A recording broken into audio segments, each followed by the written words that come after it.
Hi, today I'm making these incredible English Toffee Heath Bar cookies.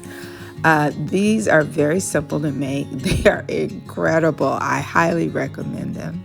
We're going to begin with a half a cup of sweet cream butter, 3/4 cups of brown sugar, 1/4 cup of granulated sugar, 1 large egg, 1 teaspoon, maybe a teaspoon and a half of vanilla, 2 cups of flour, and 1 teaspoon of baking powder and a half a teaspoon of baking soda.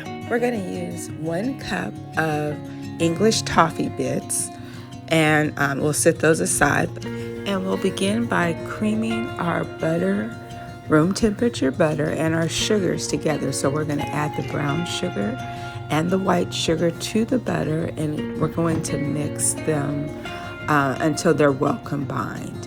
And so, you just want to make sure there are no big chunks or granular pieces, that are obvious in the beginning of this batter. We're going to go ahead from that and add the 1 egg and the teaspoon or maybe teaspoon and a half of vanilla. Basically, it's your choice. Once it's completely combined, we will add the 2 cups of all-purpose flour. And next, we're going to then add our baking soda and then our baking powder. And so we're going to combine all of those ingredients using a spatula all together.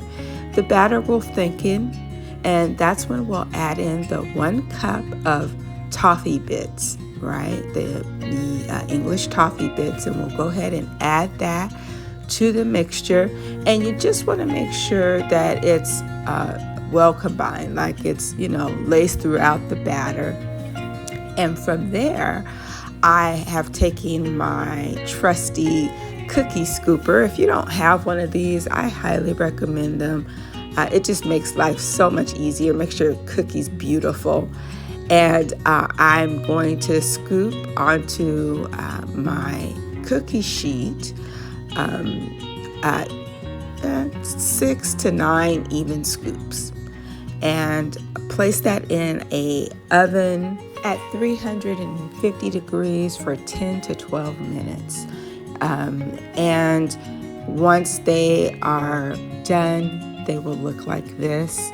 You want to let them cool for a couple of minutes, and then I've placed them on my little cookie rack.